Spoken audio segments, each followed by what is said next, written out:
Welcome to my channel, Scary Horror. The first night I heard it, I thought it was a rat. Frantic, desperate scratching sound coming from outside my neighbor Mr. Hale's door. It was late, the kind of quiet where every little noise feels amplified, and this sound was anything but little. Ow! It was sharp, insistent, like claws digging into old splintered wood. My heart hammered against my ribs, a nervous rhythm in the dead silence. I crept out of my apartment, my bare feet cold against the linoleum, and tiptoed down the dimly lit hallway. The scratching continued, a relentless grating noise that sent shivers down my spine. But the moment my shadow fell across Mr. Hale's welcome mat, it stopped. The silence that followed was somehow more terrifying than the noise itself. As I stood there, frozen, his apartment door creaked open, just a sliver at first, then wider, swinging inward on its own. My breath caught in my throat. A foul, musty smell, like damp earth and decay, wafted out from the darkness within. I shouldn't have looked, I know that now, but I did. My eyes were drawn to the floor, where deep, angry gouges marred the wood, starting from the doorway and dragging across the dusty floorboards. They led toward a door I'd never seen before, a dark, menacing door set into the far wall. The basement door. Later, the police would swear up and down that it never existed, that the wall was solid, that there was no basement in this building. They also reminded me that Mr. Hale had been dead for 6 years. Found in that very apartment, they'd said. Natural causes, but those scratches, they weren't natural. That night, the scratching began again. Not from Mr. Hale's apartment, though. This time it was closer. Much closer. It was coming from my own door. Scratch, scratch, scrape. A slow, deliberate sound, like something was testing the lock, feeling for a weakness. My blood ran cold. I backed away, pressing myself against the wall, my eyes glued to the door, waiting for the handle to turn. Just then, my phone buzzed. It was a text from a number I didn't recognize. 3 words. Don't let it in.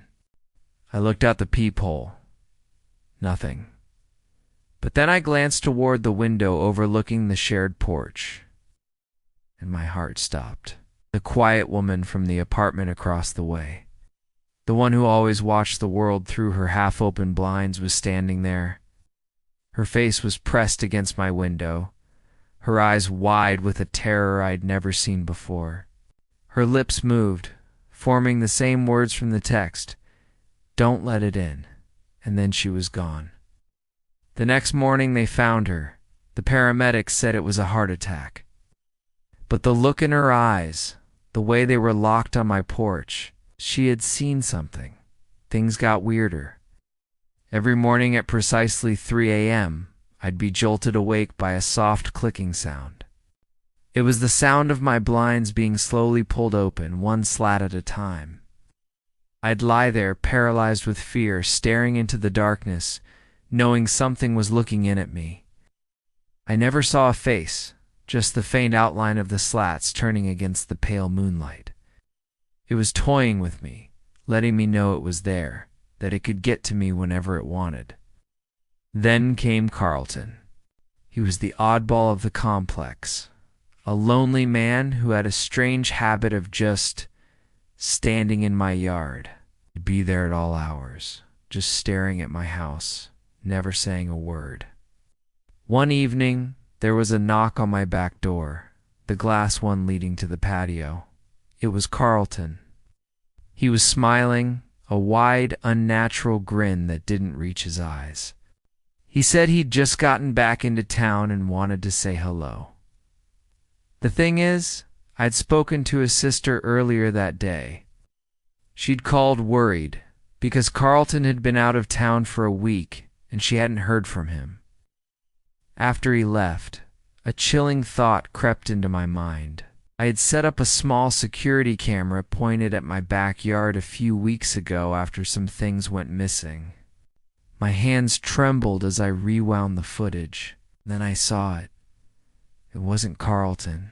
It was something wearing his shape, something that moved with a horrifying, disjointed gait. It crawled over my back fence, its bones bending at impossible backward angles. It scuttled across the lawn on all fours like an insect, its limbs contorting sickeningly.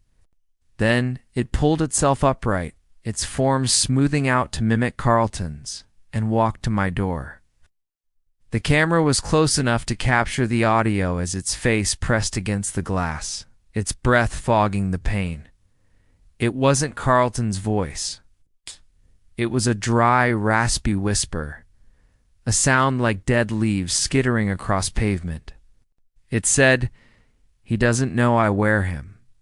I finally understood Mr. Hale, Sarah Carlton. They were masks. All my neighbors, the dead and the living, were just puppets for something that was getting closer every single night. And now, the scratching at my door has a new sound. It's accompanied by a whisper. My whisper.